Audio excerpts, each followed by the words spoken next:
that forced him out of office. Chris Cuomo previously acknowledged it was a mistake to act as his brother's unofficial advisor. In Barbados, it was farewell to the Queen. I have the Reverend on the line. Okay. Colonial past and became a republic for the first time How you in doing? history. Prince Charles was among those at a ceremony today. Good morning. Barbados' How's it going? allegiance to Queen Elizabeth. Stock futures are lower. Asian stocks are lower as well. Reverend? This is AP News. Yes, ma'am. How are you? A Republican congresswoman No, who I likened couldn't. a Muslim colleague to a suicide bombing terrorist is Wait a not minute. Can you bring that issuing down a bit so public that I can hear apology. There him? was a conversation between Republicans. Okay. Reverend? How are you? I'm fine. How are you? I'm doing very well, thank you. Good. Thank you so much for being with us today. I took yesterday off. Sounds like a good break. I needed it. I absolutely needed it. Hey, everybody. How you doing? Hope you all are having a great day. Hope you had a wonderful Thanksgiving. I know I did. And let me see. It was good to, it was just good to be away for a minute, you guys. I missed you all. That said, I needed a moment. Okay.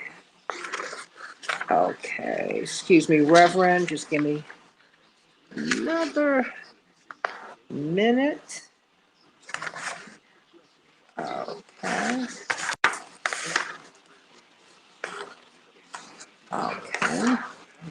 That.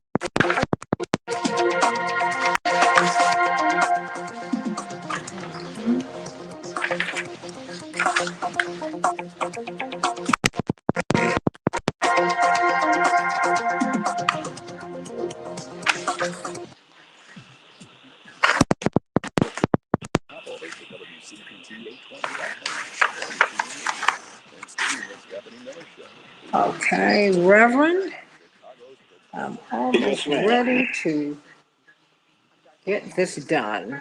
Okay. 1 minute. All right. Thank you.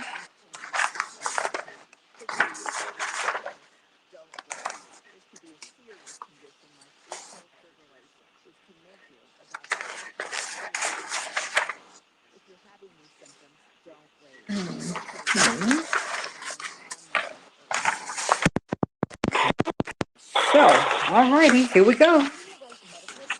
All right. 30 seconds. All right. Turn this around. And hey, everybody, it's good to be back. I actually feel refreshed. You know, there's nothing like a little bit of sleep, right? Yeah. Got a little sleep, a little bit. And I needed it, everybody. 10 seconds. Okay. And just let me know when you get Dr.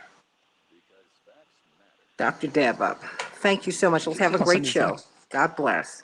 We can change the world, change the world, change the world. We can change the world, we can change the world, change the world. This is the Santita Jackson Show. War and hate to a place of love, it's not too late. Gotta save the children, we can't wait. Let's change the world. Hey, everybody. Welcome to the Santita Jackson Show. Happy Thanksgiving. I hope you had a wonderful Thanksgiving. It's Tuesday, November 30th, 2021. Countdown to Christmas. And oh, my goodness, it's so wonderful. Happy Hanukkah to our Jewish brothers and sisters. What a beautiful season this is. I mean, and we have got this wonderful holy season for our Muslim brothers and sisters. It's just a beautiful, beautiful season. But, you know, I'm the Christmas girl. I cannot wait until Christmas. Fewer than 4 weeks away. Cannot wait. Hope you had a marvelous, marvelous Thanksgiving with your loved ones, with your family loved ones. I'm Santita Jackson. It's a joy to be with you today. Coming to you from The nation's largest progressive talk radio station, WCPT, took over the airways for Air America. So essentially, that is what we are. And AM 950 Radio, the voice of progressive Minnesota.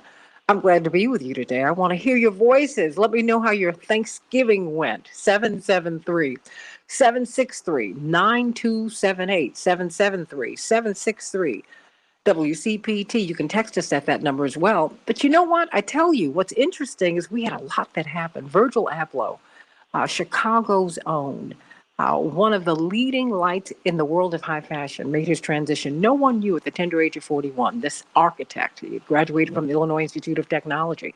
No one knew that he had been privately battling cancer, a very aggressive form of cancer, but what a tremendous legacy of work that he left, and we thank God for him. We're looking at the trial of Jussie Smollett. We'll be talking about that in the coming days. That is taking place.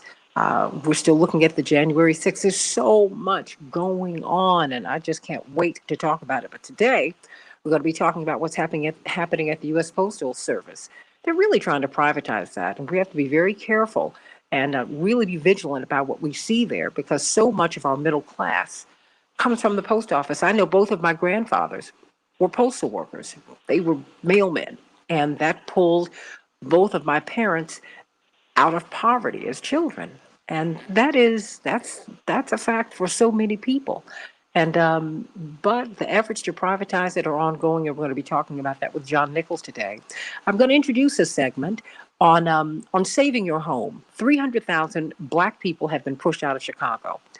We're seeing the wealth gap, the life expectancy gap between Black, brown, and white people is huge in Chicago and in Minneapolis, St. Paul. Home ownership for Black and brown people in Minneapolis, St. Paul, and in Chicago and all around the country. There's a vast gap between what Black and brown people own and what white people own. The access to loans. David Hochberg is going to be talking to us in the 7 o'clock hour about how you can refinance your home and hold on to it. We're going to talk about how you can clean up your credit, how you can establish your credit. These are the things that we need. So we're going to talk about that, okay, today. And then, of course, tomorrow we're going to talk about Ahmaud Arbery, really stretch out and talk about that and the federal trial that is about to take place behind that. Woo! And Omicron, the Omicron variant. Just heard the head of the South African Medical Association say that, at least as it's presenting itself now, it's a very mild form of COVID. But we're going to be talking with Dr. Deb and with Dr. Knighton about it. We want to know what it is. Dr. Deb can help us with that and look at the public health aspects of it. But we also want to know what we can do to prevent the contracting of COVID-19. Remember, we were driving the numbers down last year before we even got these shots. So we need to figure out what it is that we need to do right now, okay? So I want you to call me at 773-763-9278, 773-763-WCPT, and let's get things rolling on the Santita Jackson Show. Everybody today in Chicago, it's going to be a nice day, 50 degrees and mostly sunny. Minneapolis, St. Paul, 42 degrees, mostly cloudy. Don't you remember back in the days when we already had our first snow? Well, climate change. The Dow closed up 236 points yesterday. The NASDAQ closed up 291 points. The S&P 500 closed up 60 points. They had a great day. There was a squeaker last night. Washington and the Seahawks. Washington, 17. The Seahawks, 15. And in the NBA, talk about a heart stopper. The Timberwolves over the Pacers. The Timberwolves 100. The Pacers 98. Sleepless night. And the Bulls 133. Hornets 119. Love it, love it, love it. And tonight, the Coyotes will be playing the Wild. Stock prices and oil prices fell precipitously as more cases of the Omicron coronavirus variant were reported across the globe. It's presented itself in at least 5 of 7 continents, everybody. At least 19 countries have reported cases of the variant, and 70 countries and territories have imposed travel restrictions. The economic outlook also darkened for Moderna's CEO, who said vaccines may struggle with this variant. We're going to ask about getting boosted if they're struggling with this variant, if this vaccine is. But Pfizer's CEO said boosters, even if they're not as effective against Delta, should reduce Omicron's threat dramatically. We'll be talking about that in just a few minutes. In the meantime, the World Health Organization and South Africa have urged nations to lift the naive, as they're calling it, Omicron travel bans. Indeed, the first nations that were banned were African nations, even though the first nations that had the presenting of that were in European nations. Aside from South Africa and Botswana, most of the nations were in Europe. The Queen has been ousted as the head of state of Barbados. No more colonization, everybody. At midnight last night, Barbados swore in their Governor General, Sandra Mason, as their first president. They are now a republic. The Caribbean island has cut ties with the UK, although they're still part of the Commonwealth, everybody. They're removing the British monarch as their head of state after nearly 400 years. We're going to be talking about that tomorrow. The Barbadian Parliament voted last month to replace Queen Elizabeth II with Mason, with now President Sandra Mason, allowing the country to finally move beyond its history as the oldest colony of the British Empire. 400 years. Go ahead, Barbados. In the meantime, they did catch Prince Charles over there, and they wanted him to comment on rumors that he questioned his future grandchildren's skin color. And he said, this is fiction and not worth further comment. And Ilhan Omar hung up. She confirmed that she promptly ended a call, hanging up on Representative Lauren Boebert because the Colorado Republican refused to publicly apologize for her recent remarks about the Minnesota Democrat and instead clung to her Islamophobic rhetoric. Spewing this hate, Congresswoman Ilhan Omar said, is as racist as it is dangerous. I think she got the wrong one with Congresswoman Ilmar. What do you think, everybody? The supply chain. President Biden has met with the CEOs of a number of major retailers and grocers to discuss supply chain concerns during the holiday season. We're going to be talking about that later on in the week because we want to know if this is a supply chain crisis or are we dealing with corporate gouging? That is something that Chuck Collins has found evidence of. So, everybody, let's talk about this stuff today on the Santita Jackson Show. But I've got good news from Pastor Todd Yeary of the Douglas Memorial Community Church. He's also Senior Vice President of Rainbow Push. It's always a joy to hear your voice. Give us some good news, Pastor. Well, good morning, Santita. Welcome back to you. I'm glad to know that you got some rest. Let me start with that last story about the phone call that ended abruptly. That's how you sum it up in 2 words. Boo, bye. You know, it's just like, come on, for real. She got the wrong one, Pastor. I said, Ilhan, it looks like some sisters I grew up with. I'm like, I don't think she really understands it. That's not. Ilhan Omar is not the one. I love it. Because people who spew this racist hatred, they're bullies. They're bullies until they're confronted. And she said, enough. Yeah. Miss me on this. Yeah. We are people of the party line. Remember when there was an old party line, you didn't have your own dedicated phone line? No. And so there's something called phone etiquette. And it looks like Congresswoman Boebert forgot about that. And Congresswoman Omar said, all right, let me remind you, boo, bye. So that's going to be the thing for today. How'd you deal with Cyber Monday? Did you get everything you needed? Cyber Monday was yesterday. Mm-hmm. I was fine before Cyber Monday. How about that? Oh, see, there you have it. See, you're in good form. You're in good form. Let's get to some good news this morning. Good morning, Chicago. Good morning, Twin Cities. Yes, there's a little dip in the air. That means it's wintertime, but it also means that if you can feel it, you are alive. Time to get up, put your feet on the floor, feel that cool come back at you.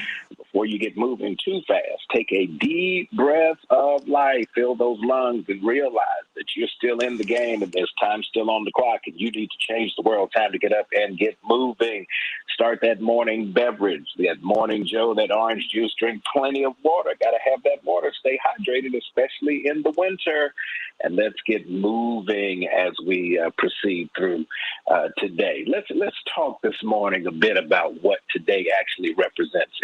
In the world of philanthropy, today is actually called Giving Tuesday, or Giving Tuesday is coming up, right? Folks are looking for an opportunity to invest, to show, to demonstrate their sense of commitment and support to efforts that really matter. And I want to get back to focusing on how we are actually called to, position to change the world. One of the things that we recognize, as you mentioned earlier, Santita, we're in the season of rededication for our Jewish brothers and sisters called Hanukkah. Advent started for those who are of the Christian faith. We know our Muslim brothers and sisters continue to demonstrate their sense of faithfulness through their celebrations. All of us have something to look forward to. But one of the things I want to talk to us about is this notion of Giving Tuesday. What are you investing in? I'm going to suggest something to you, that your investment today needs to start with you. I need you to give to you. Why is that so important? Because you are actually a gift. You were created intentionally, on purpose, with purpose, and without apology. In you, you embody all of the evidence that you will ever need that God does really awesome things. As you go to the mirror today and you take a look at your reflection, don't get right to the routine of trying to cover up what we consider to be blemishes. I need you to pay attention to the texture of your hair, the color of your eyes, the smoothness of your skin. Let me tell you something. That's like good pound cake, baby. You were put together with the finest ingredients that God has available to make you uniquely you. But in order to be uniquely you, you got to be willing to share you, give you, offer the best of who you are to change the world. And this is what I would suggest, is that as we are in Giving Tuesday mode, as we are giving on today, let me give you a couple of suggestions of what you might give by way of Sonia Lembersky, who wrote the book, The How of Happiness. Yeah, The How of Happiness. Many times we're trying to be happy by what we get. This is the season where we go shopping. We spend a lot of money. We get in a lot of debt. I'm going to suggest to you that your happiness is tied to what you give on Giving Tuesday. First of all, I need you to give to God, or whatever frame of understanding of that which is ultimate in the universe, because God made you you. Give to God as an expression of gratitude for making you putting you in a position to do what no one else can do, and that's be the best you that you can be. Then I want you to give to yourself, love on yourself, celebrate yourself, appreciate yourself, invest in yourself, because as you desire and try to do that which only you can do, which is to be the best you that you can be, you got to make sure that you resource yourself before you start resourcing others. That's what they say on the airplane. When the mask falls down, put your mask on first before you help somebody else. Before you go out and try to get the best out of somebody else, I need you to invest in you. And then now you can invest in the world. And as you invest in the world, you share those gifts. You give those things that allow you to experience what is called joy. This is the season to find joy. Happiness is circumstantial. Joy is that which is forever permanent, flowing from the inside out. It's Giving Tuesday, y'all. Go on and give the best of who you are to the world, change the world, make a difference in the world, and know that I'm celebrating and appreciating each and every one of you in this season of rededication. It starts right here, right now. Now go get it, and go get it with gratitude. Have a great day, Santita. We needed that Giving Tuesday message. Thank God. Praise God. Thank you for that. Pastor Todd Urey, Reverend Dr. Todd Urey, Esquire, Senior Vice President of Rainbow Push, but first, the Senior Pastor of the Douglas Memorial Community Church in Baltimore, Maryland. What a gift you've given us today. Giving Tuesday, everybody. Put something out. My mother said you can't help somebody else without helping yourself. So give, everybody. Give. And not give out of the goodness of your heart. Love you, Reverend Dr. Todd Urey, and love you, Dr. Deborah Holden, also known as India's Glamour. That is her claim to fame these days. But she's also an epidemiologist coming out of Johns Hopkins University with that PhD, and she is also the Associate Dean of Public Health at Michigan State's School of Medicine. I'm so glad to hear your voice today. Good morning. I hope you had a happy Happy, safe Thanksgiving. Oh, I had a happy, safe Thanksgiving. Want you to know I got my test before I went and saw and sat with my family. We had a wonderful time. We ate, then we masked up and blah blah blah. You know, my father doesn't like to mask, but there you have it. And so there we have it. But we Yeah. had a wonderful, wonderful Yeah. time, and we were all home. My brother Jonathan was in New York with his in-laws, but with that exception, we had some good food and some good times, and it was just a great, great, great holiday. And I pray the same with you in this new wonderful addition to your family, 3 generations of you. What a blessing! What a blessing that is. Yeah. I remember when. Well, now that is the case, we used to have four. We used to have four. We used to even have five at one time, very, very quickly. But it's a blessing. It's a blessing when we're all together. You know, we're going to have Dr. Shanina Knighton on at the bottom of the hour, but we like to dedicate these 7 or 8 minutes to you. Well, actually, six now. The Omicron COVID variant. I saw the head of the South African Medical Association on CNN just before I came on the air, and they wanted to act Dr. Coetzee.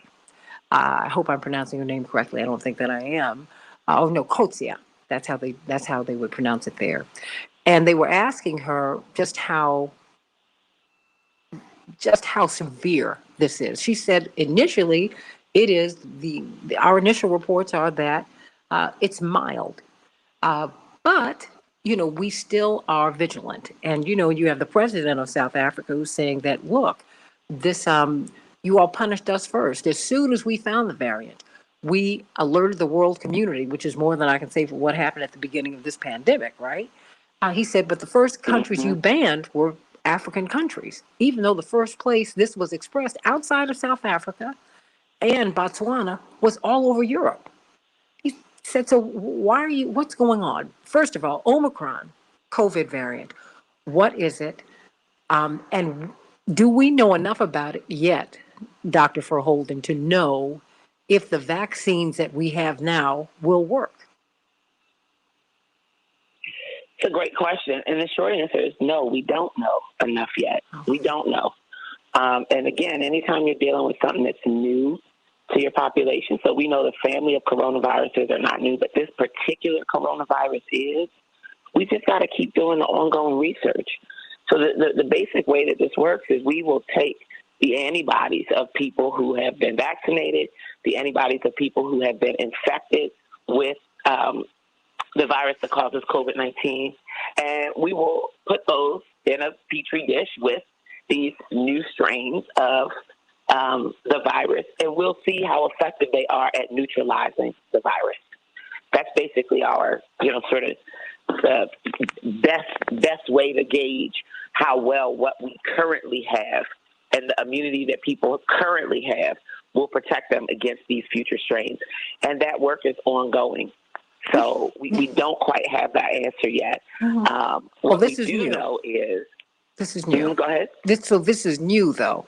So, and because I think the as I was talking to different people about it over the past few days, they were saying, okay, what else is new? And please, now I think we've heard so much about these different variants that people are wearying of it, Dr. Verholden. You know what I mean? And what, just as someone, as an epidemiologist, someone who deals in public health, do you think that this is being handled in the best way? Or how would you tweak how this is being handled? Well, it's an interesting question, right? Because I think about the flu pandemic of 1918, right? We didn't have TV. We didn't have cell phones. We didn't have social media. We didn't have all of that. So I just think about what it must have been like for people to be in their homes, to know that their neighbors are dying at record numbers, to see them, that, people in their own household and their own family being sick, not having, ready access information, and the fear that must have come with the seeing bad things happening, knowing bad things are happening, but just not knowing what to do or how to do it or what it meant for you and your family. So that's like one extreme end of the pendulum. And that's what it was like for those people in 1918 and the 2 years that they dealt with that. And then you fast forward to now where it's the exact opposite.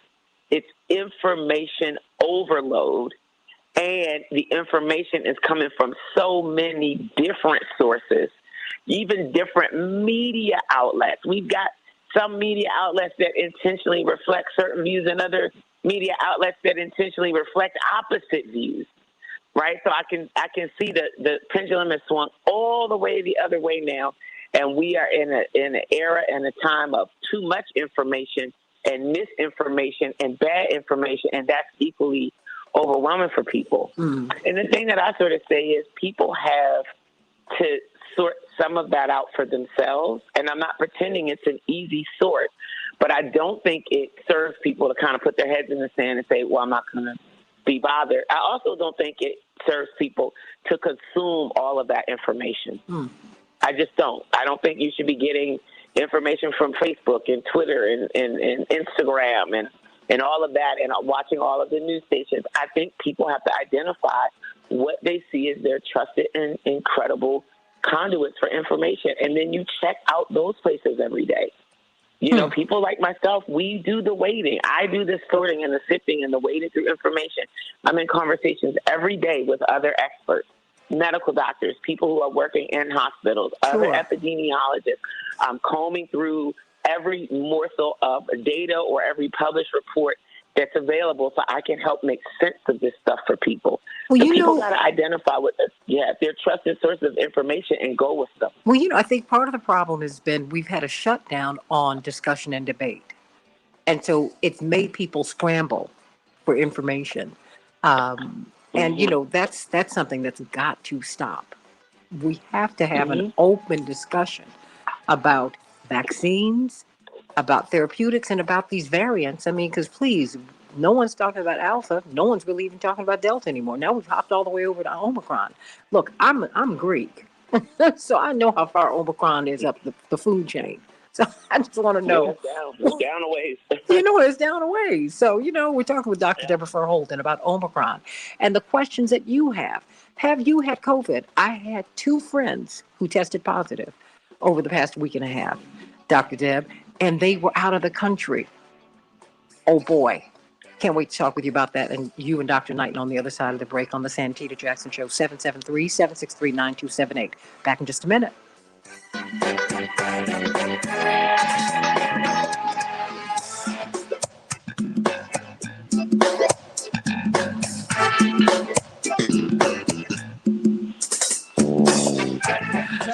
Oh, my goodness. We have to wish someone a happy birthday on the other side of the break. Dr. Deb, Carol Soskin, my sister out in, it's Hanukkah for her, and it is her birthday. Now, it's just like, people who had their birthdays during the Christmas season, or close to New Year's. It was tight. Carol, did that happen to you? Did you have to kind of get like one gift? Bless your heart. Love you, Carol. Bless her heart. Bless her heart. Everybody, wish Carol, our sister on the left coast out there in Beverly Hills, California, give her your love and wish her a happy birthday and a happy Hanukkah. It's tight when your birthdays fall in the middle of your religious holidays. It's tight. My brother Jonathan's birthday is like January 7th, but he was insistent on having his Christmas present, and his birthday present. Okay, he was not playing that. Oh my goodness, bless his heart. But we have Dr. Knighton. Correct. Yes. Okay, fantastic, Yes, Dr. Knighton. Happy Thanksgiving. Yes, to you too. Oh, we've got Dr. Deb here.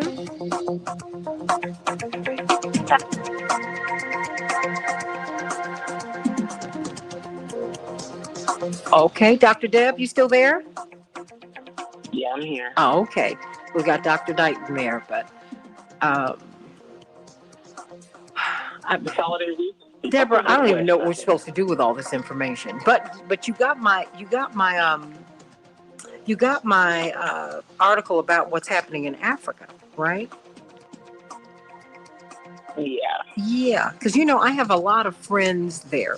We have a chapter of Rainbow Push in South Africa. So I've been talking to them, and I just couldn't connect today, but I'm going to get them on, and I'd like to get them on at the same time that you will be on.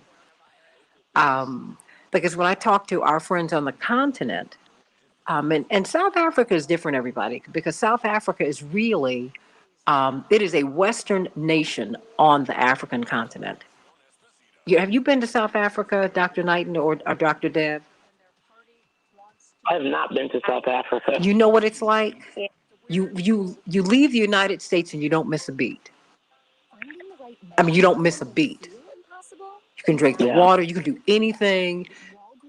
Two or three of the most exciting cities on earth are there. There is no city more exciting than Cape Town. It's like San Francisco, New York, LA, a little bit of Chicago, all rolled up into one.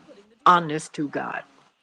I mean, it's beautiful, big, big, big, big fun, and you're gonna bump into everybody in the world there, right? So South Africa is like that. And when you get there, you understand why the fight over apartheid has been, and it's ongoing, is such a strong fight because these Dutch and British people went there and they all, they wiped out a lot of the indigenous people, virtually enslaved the rest, and they turned this jewel in South Africa into an absolute gem, a world gem. Not to mention the 30 fact that they seconds. control, because of the Cape of Good Hope, a major waterway in the world. So it's something to think about. Something to think about. So there's a lot going on with South Africa. A lot, a lot, a lot. And so we will. Let me get right back to this because you know me. I took a lot of notes, Dr. Deb, and Dr. Knighton. So 10 seconds. oh,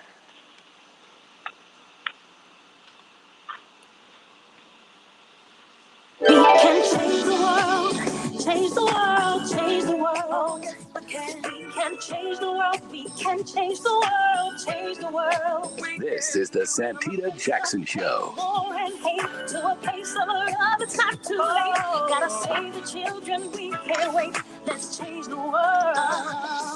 hey, everybody. Welcome to the Santita Jackson Show. Do you have any questions about the Omicron variant of COVID-19, or is this COVID-21? I don't know. So I've got some people who are brilliant and who can help us to figure all of this out.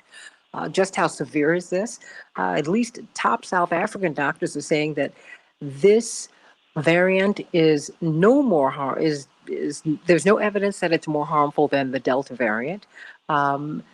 Although they are pushing urgent action, they want people to protect themselves. But we want to talk about this. Will the vaccines that are out here now, will they work on as a mitigating factor against developing COVID-19, a serious case of COVID-19.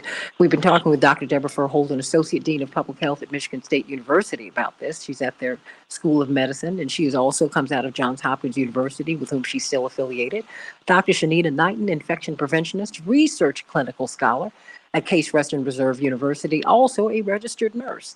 So we're going to be talking about this, and I want to know what your thoughts are, everybody. Call me at 773-763-9278, 773-763 WCPT. What are your thoughts? I mean, what about this variant? I mean, I saw the head of the South African Medical Association on CNN this morning who said, it expresses itself mildly. And that's what I've seen thus far. So that's good news. But we're still cautious, Dr. Deb. We're still cautious. I mean, even as now all eyes are focused on Africa. I mean, the African continent has a 6% vaccination rate and a very low rate of infection. And so that's something that I think we need to look at, because now there's a push to vaccinate the continent. I'm wondering if that is going to work. You've got the president of South Africa who said, wait a minute, the first travel bans were imposed upon African countries, even though the first expression of Omicron was in European countries. Whoa. What's going on? Before we get to Dr. Knighton, so we can talk about how to prevent this, because that's a drum that you've been beating, Dr. Deb, since we've been together. What do you make of this? I mean, how are we supposed to take this now? Because this is leading the news. And you're saying, look, we're on information overload. I mean, I'm wondering if we're on information overload, if we're just on news overload, because I don't know how much information we're getting. What should be our takeaway from this? And before I say anything else, Carol Soskin, we see you. Happy birthday, girl. Love you, Carol. Now, you all wish her happy birthday, and then we're going to go. We're going to get going. Dr. Deb and Dr. Knighton wish Carol happy birthday. Happy birthday, Carol. Okay. Happy birthday. Sending her much love. Dr. Deb, what's our takeaway from all of this? I mean, should we be afraid? I mean, they're saying that this is not as harmful as the Delta variant. I mean, how have we? What's the difference between? I mean, what's our takeaway? I don't even know what to say because I'm hearing so much about different variants, and you said that the variants were gonna come. Yeah, that's a known fact. Diseases mutate; they vary. Those mutations take hold in the community, and there's been millions of mutations of this virus. The ones that get a name are the ones that rise to the level of concern in our monitoring systems through the World Health Organization and through our national efforts, right? Many of the variants, they didn't give alpha, beta, gamma, delta, alpha. They didn't do all of that. Instead, they were specifically noting where the mutations happened. So you remember we were talking about the one that they first identified in Brazil, and they called it P1. Mm-hmm. That was the location on the molecule where the change happened. Things like that. So the fact that this virus is mutating, we already know that's going to happen. That's common with viruses. That's why the flu is an annual vaccination, because the flu changes every year. It changes within the season even. And so that's not a big surprise. The thing is, people are, some people have gotten kind of up in arms or scared or afraid or worried. I don't think there's a need for people to feel that way. There's nothing that we have or that we have learned that would imply that the very base knowledge that we've been given about how to protect ourselves, it doesn't hold true against all of these variants. So masking, practicing good hand hygiene, being mindful, doing all that great stuff that Dr. Knighton has been telling us about, it still works. Like, all of that stuff still works. And even the vaccine. Mind you, again, think back to flu. You don't get, there's no one flu vaccine that you just get for the rest of your life. You don't get it one time and it protects you forever. It's a seasonal vaccination. It's being built on the dominant strains of flu at the time that the vaccine is built. So there is a little bit of a lag. But remember, that big flu pandemic in 1918, we never got rid of that flu. We learned how to live with it. And a part of it is an annual seasonal vaccination for people who are at high risk for exposure and at high risk for a bad outcome. Well, what about So for older people, for immunocompromised people who work in healthcare settings? It's going to be the same with COVID. Okay. This is not going anywhere. We're going to have to learn how to live with it. Is that what happened? I heard Dr. Fauci say that we're going to have to get regular boosts. What does that mean? I don't even know what they're talking about why they keep calling this a boost. They don't talk about getting a flu booster. Do they talk about getting a flu booster? No, you just get your annual flu shot. We will figure out the frequency with which we will need a COVID vaccine. Maybe if it would be a booster if it was in that same season and you had to get your vaccine, whether it be a 1 dose or a 2 dose, and maybe a booster, because who knows how long the air quote COVID season will last, right? Who knows, once we sort of get even better with understanding how quickly this virus mutates, how potentially harmful or potent these mutations are in producing these variants that may produce more illness or more death, et cetera. Like, we're still learning all of that stuff. But yeah, and I said this very much from the beginning, expect this to be like a first cousin to flu. Expect for it to look very similar to what that looks like. And the reason that I said that is not because all of the science was known at the time. But I thought that is something that people can wrap their heads around because that is something that we already live with. Like that is something that is already a part of our, just sort of standard of care and way we live our life. Now, a lot of people opt out of the flu shot, right? And they just simply don't get it because they don't sort of relate to the flu as something that they need to protect themselves against. But as people start to age and they get older, they change their mind about that. And people tend to get those flu shots as they get older. People who work in healthcare settings, it's just standard. You just get a flu shot. It's like not even really a big deal or something that's really debated or talked about a whole lot. So I think we need to start to be thinking that way about COVID. But all these different variants and should you be worried and all that, the short answer is no. But it needs to be explained that way. It should be no. It needs to be explained that way. See, the way that you explain it gives us a sense of relief. That's why when you and I started, I said, I don't want to do fear mongering because that is what people, when you are afraid, you make bad decisions. When you are empowered, you make the best decisions. Right now, what we're seeing is a lot of fear. And when you have fear, you censor. When you have fear, you cut down debate. When you have fear, you have people who are labeled conspiracy theorists instead of people just pilgrims on the journey trying to ask them questions. So the way you break it down for us, I'm like, oh, okay, all right, 1918. You're like, no, honey, that's still with us. Oh, wow, that was 100 years ago. It's still here. it's it's like when you say that, I'm like, oh, okay. I have to have a rethink. So And we did that with no vaccine. That pandemic did not continue until we got a vaccine and got herd immunity and got 70-80% of the population vaccinated. But Maine has herd immunity, but they don't have herd immunity. I mean, you have places that have 70, 80+% vaccination rates, and they are having surges in COVID cases. And then you have a continent like Africa of more than 1 billion people, 6% vaccination rate. They barely see it on the continent. Barely see it. But watch this. Notice the term is herd. That's the group. Yeah. Immunity.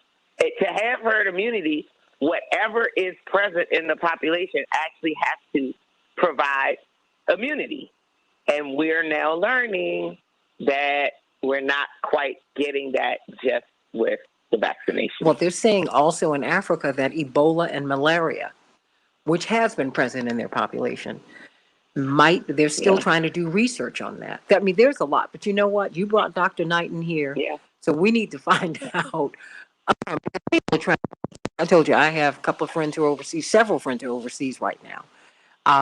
2 of whom tested positive for COVID. And thankfully, they have recovered. And so they're now working their way back home, which is its own process, Dr. Deb and Dr. Knighton. That's a lot, but thank God they were diagnosed but they were diagnosed and then they were sent home.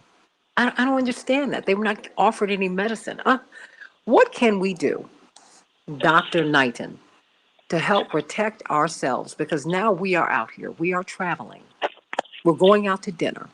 We're having holiday dinners and on and on and on. We're not locked up anymore. Help us, Dr. Knighton. I think the first and foremost, is still going to be hand hygiene. I know that it seems so simple for most, but many people really don't understand all of the things that we do with our hands. We are the only species that does so much with our hands in order for us to be able to survive, and we don't think about the germs that can contaminate them. I can tell you that individuals that I come across that say, hey, I haven't gotten COVID, is because they have top-notch infection prevention practices, meaning that when they are actually out, they're thinking, they are mindful of things that they touch, they're mindful of the people that they're around, they're mindful and have incorporated infection prevention practices into their daily lives, opposed to using it as temporary. That means that it's no longer just a chore or it's just a fad because we're in a pandemic. They understand that this may not be the only pandemic. They understand that the news may say, hey, let's, concern ourselves with this Omicron variant. Let's concern ourselves with this Delta variant, this Gamma variant, Alpha, Beta. We can go all the way through the Greek alphabet. At the end of the day, whether somebody is talking about a booster, whether somebody's saying go get vaccinated, my thing is this.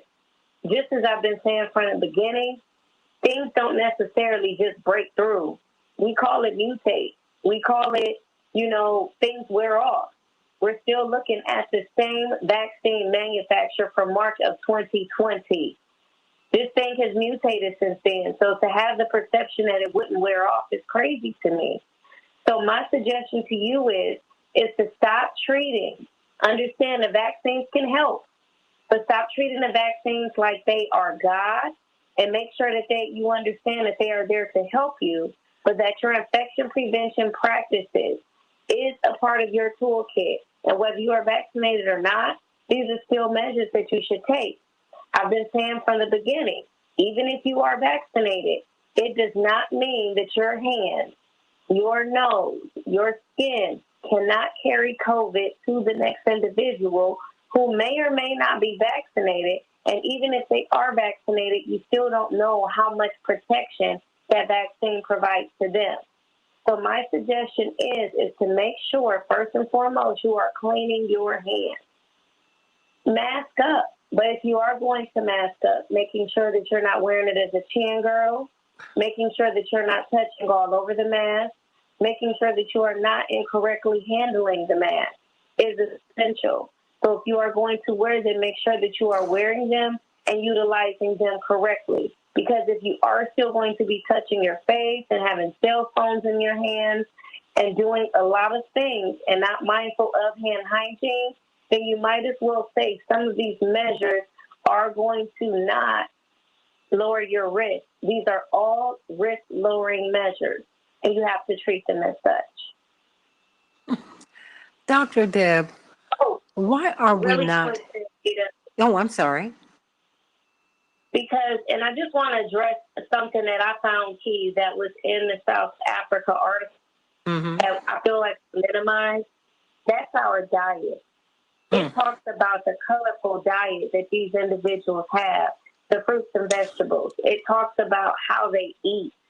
So when we are comparing ourselves to others, have to think about it. Does our diet match their diet?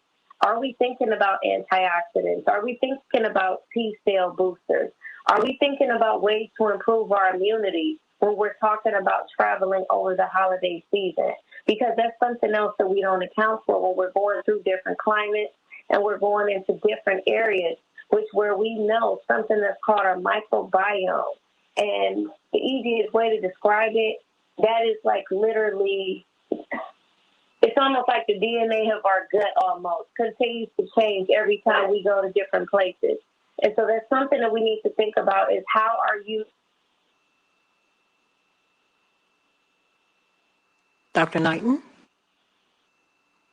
Let me try getting. No, that was it. That was all I had to say was diet. But no. That's I don't want to skip past that, because these are things that that Dr. Verholden has brought to us, because as you fight for equity, Dr. Verholden, you're looking at food deserts. I mean, you're in Flint, Michigan. I mean, you have some passing understanding of Detroit, which I don't know if this is still the case, but up until the past couple of years, they did not have a chain grocery store in the city of Detroit. That's how stripped down Detroit has been. So you can imagine what our health options have been. As we are working our way through this pandemic, are your colleagues having any discussions about infection prevention? Are they having any discussions about what we can do to optimize our health vis-a-vis food? You can get a Happy Meal, but nobody has a happy bundle of vegetables and fruit at the grocery store, as they are throwing fruit and vegetables away. Dr. Deb? So if the question is, are public health professionals talking about infection prevention? Not really. Not in the way that Dr. Knighton talks about it. And I'll tell you why. Is because for many of us, it's not on our radar. It's almost like I had never... When we talk about things like infection prevention and public health, we're talking about, how to, support public health strategies to prevent spread of STDs, right? How to prevent the spread of HIV among injection drug users and things like that. The work that Dr. Knighton does to support strategies and develop strategies to prevent infection spread in care settings and community settings and person to person out in the world is very different than how many of us are trained. Now that I know her, now that I've been brought into the world of it, I'm like, well, God, how did I not know about this? How is this not on my radar? Mm-hmm. But it's like a blind spot for people. And so if you had said, who do you need at the table, as we mount this, national response, COVID response, I wouldn't have said an infection preventionist because I didn't even know that they existed. I really would have thought between public health and medicine and, social work and psychology and some of these other things, we could have had it handled. Obviously now I know better. So I think it's an opportunity also to elevate the cause and elevate the work and give people real language for it. Most people didn't know what an epidemiologist was before this pandemic. Most people didn't know what a pandemic was or an epidemic. So I do think it's very possible that we can elevate the kind of work that Dr. Knighton and her colleagues do, and we should be doing that because guess what? Like I said, we're now living with this. We're just figuring out how to live with COVID and not have it dominate our lives. And so the work that she does is not only relevant right now during this pandemic, but it's relevant for all of life. If we could just get some of the basic things that she talks about embedded into, just standard curriculum for children. It's like, man, do we really need to teach kids how to wash their hands? Absolutely. Because guess who's not teaching them? Their parents, because the parents don't even know how to wash their hands. I learned that looking at Dr. Knighton's Instagram. Ooh. I didn't know how to wash my hands. Oh, you. And I had a toothbrush in my purse. I thought I was doing well. Nope. There's a way to wash your hands, everybody. That really does increase it helps. These are all ways for you to optimize your health. Because as you have pointed out, Dr. Deb, there's more than COVID out here. What we did last year was really tamp down the flu because people were much, much more careful. We were also isolated from each other, but there's just a lot. I have a few minutes left here. What do you want us to know as we are going to be hearing about Omicron all day, Dr. Deb? We're going to hear about that all day. How should we proceed with this? Yeah, I tell people, don't be worried. Don't be in fear. The very things we've been talking to you about and sharing with you around how to protect yourself, they still hold true. As we learn, we'll make sure that we give people, when I say we, I mean people on this show, we'll make sure that we give you the best information that we have as we understand it. And I don't think there's anything for people to fear. Is that why you felt we needed to talk about it today?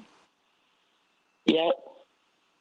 Yeah. Yep. I wanted to talk about it. I wanted people to know, like, you're gonna, and guess what? Omicron ain't gonna be the end. We're gonna hear a lot more about other Upsilon. other variants and Omega. Omega. Wait till we get to Omega. No, and then wait till we start doubling back. Wait till you then start hearing about the Alpha Omicron, where we didn't have to circle all the way back around, and now they're getting two letters behind them. So I just tell people there's no need to live in fear. Let the knowledge that you get and information you get around how to protect yourself empower you and enable you, not have you be stopped in your tracks or living in fear or, unable to find joy in life, because, that's what it's all about. Let me bring up Daniel from Indianapolis very quickly. Daniel, I'm sorry, I just saw that you called in. Daniel, what's on your mind, sweetie? Yes, how you doing, Miss Santita? You're great hearing your voice. Yes, I was just thinking up on the thing that she was talking about with the fears. Mm-hmm. And honestly, that was the thing that, stuck in my mind, even through the Thanksgiving celebration with my family. I was more looking at everyone like, do you have it? Do you have it? Do you have it? Versus actually enjoying myself. And I think that it's more of the fear of getting it, and it keeps everyone away versus understanding that everyone doesn't have it. Well, I mean, and that it's strange. survivable, Daniel. It's survivable, Exactly. right? Yes. Yes. And I don't think that is actually put out there, that information is put out there because people are more fear of dying behind it. Like, if I catch it, I'm dying. Mm-hmm. But then on the other hand, they're sitting right here saying that everybody's walking around with it. And it's baffling behind that it's either A or B, and there's no in between. And I'm not hearing the in between off of, okay, what's the chances of survival? Are you going to die behind it? What is? I'm listening. I'm sorry. No. I mean, look, let me tell you something. One of my girlfriends was diagnosed with COVID. She was diagnosed COVID positive over in Europe just a week and a half ago. And I asked her, when she reached out to me to let me know, because I knew she was going over there to visit her daughter who's studying over there. I said, were you offered any medication? She said, no. She said, girl, I think this is the most horrible thing ever. Dr. Deb, I've got 30 seconds. Why don't you speak to Daniel? These are good questions. Good questions. But again, I just caution people. Being up in arms or all of that, it won't change anything. I advise people more than anything. Like I said, lean on your trusted, credible sources of information, and rest assured knowing we're doing the work. We're doing the work. We're trying to get right to the heart of those very questions that he is raising.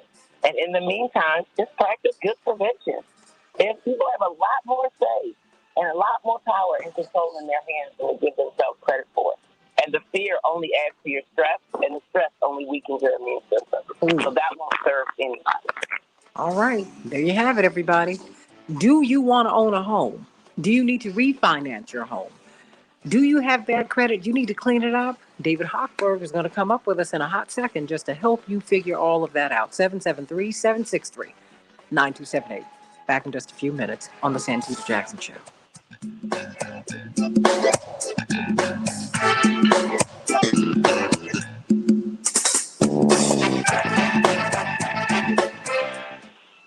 Dr. Deb and Dr. Knighton, I'm sending you all much love. Thank you. Daniel, you okay? Did that help you? I dropped him. Oh, okay. Daniel, I hope that helped you because I don't want you to be fearful. Okay, that's like the deadly thing. It's not helpful to anybody. And like I said, one of my dearest friends, she tested COVID positive. But fortunately she has recovered. For her, she's been on a real strong healthcare regimen over the past 2 or 3 years. And I think that really helped her to recover much more quickly, Dr. Deb and Dr. Knighton. Um, and, um, and she said, I'm tired, but it was like a bad cold. And I needed to get some rest. But beyond that, she's doing much better. Thank God. Thank God. But she was not offered any medicine at all. Yep. I had that happen recently to a 24-year-old, my kid's dance instructor. Oh. Who had juvenile diabetes and also had a condition called myasthenia gravis. And long story short, went in. He was vaccinated too. So went in with COVID to two of the major healthcare systems here, and they turned him away and sent him back home. And it wasn't until he made it to the third one by that time, though, he had developed pneumonia, which had progressed, and ended up passing away last Wednesday. Oh, my gosh. So it just goes to show, that not all care is equitable, which we've already been discussing. But even on the strength of what you mentioned about your friend, the interesting thing that we are not talking about is still the contributions of sugar. So many people think that just because we go about this time of year that we're supposed to get sick. But if you're eating sweet potatoes, I'm just going to put it out there, eating dressing, eating sweet potato pie, eating mashed potatoes, I can go on and on about all of the sugar just on Thanksgiving alone that lowers your immune system. Because we know for every 70 grams of sugar, it lowers your immune system for 5 hours. So think about how many people do that on a regular basis in the form of alcohol, in the form of pop, in the form of pastries, in the form of breakfast sandwiches, in the form of peanut butter and jelly sandwiches. I can go on and on and on. And so sometimes we have to know that when our body is starting to shut down and we're going to go in that mode of being sick, we need to be cutting out sugar. But this is not a conversation that we have and is well versed in science, that we know that sugar lowers the immune system. Well, that's something we need to put out there. Because, I mean, that's, Dr. Deb has been saying that there are so many factors here. And so when she found you've just been a godsend. Because she said, look, there's a lot that we're still finding out. And I thank God for both of you. I really, really do. Because there's just a lot. There's a lot for us to work through. And at the end of the day, everybody, we need to be healthful. We need to be healthful. We really, really, really do. So I'm sending you all much love. I'm going to go because I'm trying to get some of these people up, trying to get David Hochberg up so that I can get on with the rest of this show. But I'm going to call you all a little bit later. Dr. Deb, Grandma, did she leave already? She might have. Somewhere with that little cute baby. Oh, her twin. Yeah. Wow. Is that amazing how that works? I'm like, your daughter had you all over again. Well, her daughter looks just like her too, so it's like boom, boom, boom. I have Mr. Hochberg on the line. Okay, Mr. Hochberg. Hi. How are you? Good morning this beautiful day. Oh, it is a beautiful day. It's going to be 50 degrees here. One of my regulars on my show, Dr. Shanina Knighton, registered nurse who's an infection preventionist. She's a clinical research scholar at Case Western Reserve University. Let me introduce you to her. She's about to leave, but you should at least meet her. This is David Hochberg, and he does magnificent work to help us keep our homes, help us keep our homes. Awesome. Just because I'm going to listen in so that way Stay right here. Because he can help you if you need refinancing and things like that. Or if you know people who need that. I didn't touch mine at all. Just because I'm nervous about the inflation. So I was just like, I'm gonna leave everything like it is. And like I literally got it when it was like the housing rates were kind of high. So I'll be interested to see what he says. You know what? Stay here. As a matter of fact, because you can ask him a question on the air. Do you mind?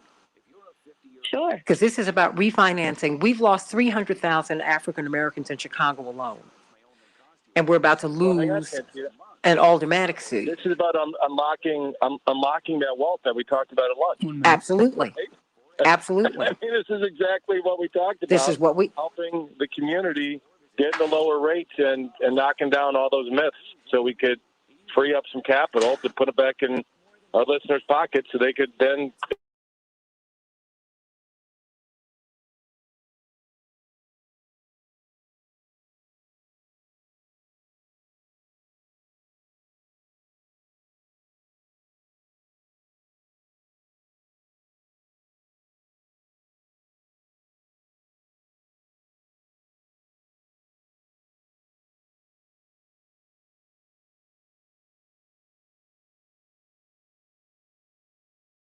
And you're going to hear me say, I've got a new sponsor, okay?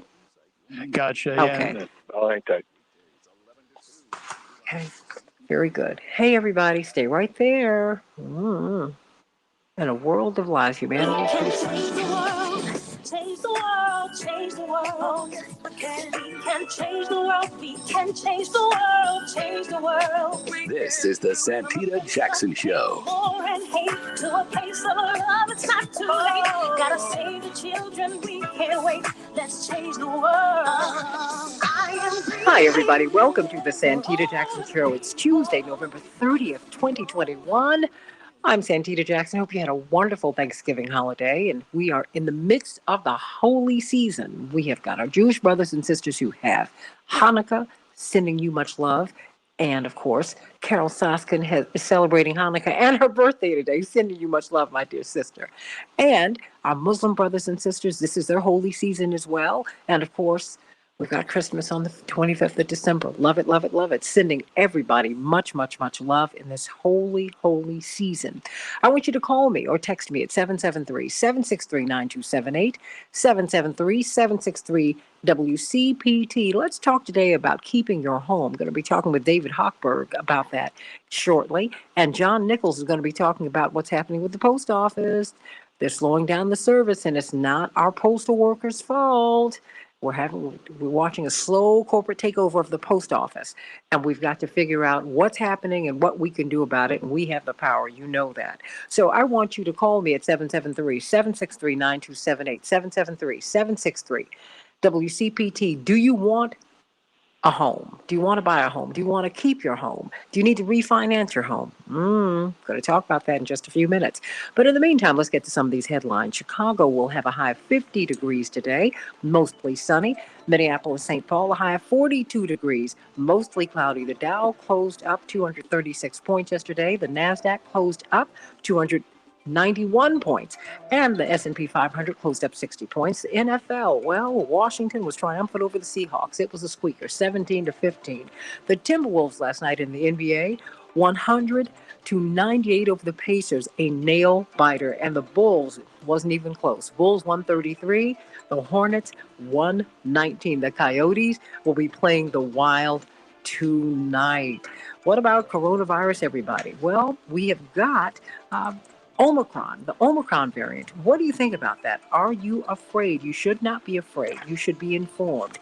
Know that if you take care of yourself, you can avoid it. But stocks and oil prices fell yesterday as more cases of the Omicron coronavirus variant were reported across the globe. The South African head of the South African Medical Association said that at least the initial presentations of Omicron are mild. But still, we need to be vigilant. At least 19 countries have reported cases of the variant, and 70 countries and territories have imposed travel restrictions. Well, guess what, everybody? Now the Queen has been ousted as the head of state of Barbados. They are now officially a republic. After 400 years of colonial rule, they are a sovereign nation. Now, their Queen Elizabeth has been replaced by Governor General Sandra Mason, who is now their president. She was sworn in last night, and Prince Charles witnessed it. And so congratulations to our brothers and sisters in Barbados. The supply chain. President Biden met with the CEOs of a number of major retailers and grocers to discuss supply chain concerns during the holiday season. President Biden noted that despite ongoing labor shortages, shipping snarls, and new Omicron variant worries, consumer spending is up, and the retail outlook is better than it was last year. Can't wait to talk about that. Everybody, I want to talk with you about home ownership. I really, really do. I have a new sponsor, and I'm very, very excited that he is joining the Santita Jackson Show team. And I want to introduce you to David Hochberg of Team Hochberg. Because, you know, at the end of the day, home ownership is the cornerstone of Americans' wealth. Do you want to own a home? Do you think home ownership is beyond your reach? Do you need or want to refinance your home? Maybe you want to send your child to college. Maybe you need to have some medical bills. All of that you can pull out of the wealth of your home. And even if you don't have credit, even if you need to clean your credit up, if you cannot get a loan, if you can't get a loan at a great rate, he can help you do it. Call us at 773-763-9278. Let's talk about it, everybody. But every day, Most banks and mortgage brokers will not invest in Black and brown communities. We've seen 300,000 Black people have to move out of Chicago because they can't refinance their homes. They cannot get good credit. They cannot clean up their credit. They don't know how. Well, Team Hochberg wants to help you. And our communities and organizations learn about good credit, how to establish it, how to clean it up, how to refinance your home, and how to avoid these ridiculously high interest rates that are killing our communities. If you'd like more information about David and his team and how they can help you, you can call 855-56-DAVID, 855-56-DAVID, or visit 56david.com. That's 855-56-DAVID or 56david.com. Again, the number 855-563-2843 or 56david.com. But you know what? The beautiful thing is I've got David Hochberg on with us today. And as we were talking during the break, we were talking with Dr. Shanina Knight. And she said, whoa, hold on. I want to hold on because, I'm looking at high mortgage rates, and I'm trying to figure out how to work that out. So everybody call me at 773-763-9278, 773-763-WCPT. There is a series in the Chicago Sun-Times over the past few weeks that talks about the Black exodus from Chicago. And we've been looking at not only the Black exodus from Chicago, we've seen not just in Chicago, but in Minneapolis, St. Paul. We're seeing people who cannot afford to stay in the city. We're seeing the Black, brown, and white wealth gap and home ownership gap increase. Indeed, the Black-white home ownership gap is the largest that it's been in 50 years, everybody. How does that happen? How is it that Austin and Inglewood, two of our strongest Black communities in Chicago, are losing, hemorrhaging Black residents? It's really a wholesale theft of our wealth. And David Hochberg wants to help stop it. David, welcome to the show. Thanks for having me. I appreciate the warm welcome. Oh, thank you so much. Talk to me. What is it that you do? I mean, are you surprised that you're watching the Black community in Chicago shrink, particularly in these historic these Black neighborhoods, Austin and Inglewood? No, it doesn't. It doesn't surprise me at all. I grew up in Chicago, and prior to getting in the mortgage business, I was in the scrap iron and metal business. So I used to roll the south, southeast, southwest side all the time, in and out of foundries, steel mills, factories, and got into the mortgage industry in August of 2000 when the economy kind of took a slowed down and took a hit, and we couldn't get rid of the scrap we were picking up. So I went around those neighborhoods. Austin, Inglewood, North Side, South Side, West Side of Chicago. I was in and out of those neighborhoods every single day. Our yard was in 127th and Doty by the Ford plant. Okay, so like I was in Pullman. I was all over the place, and I've seen the decline in those communities. And why do we have the decline? And what do those articles in the Sun-Times tell us? It's because there's no education within the Black and brown community to educate the community on what credit is, why credit's important, and why are those communities more likely to go to payday loans? Because they don't have traditional credit to get traditional loans.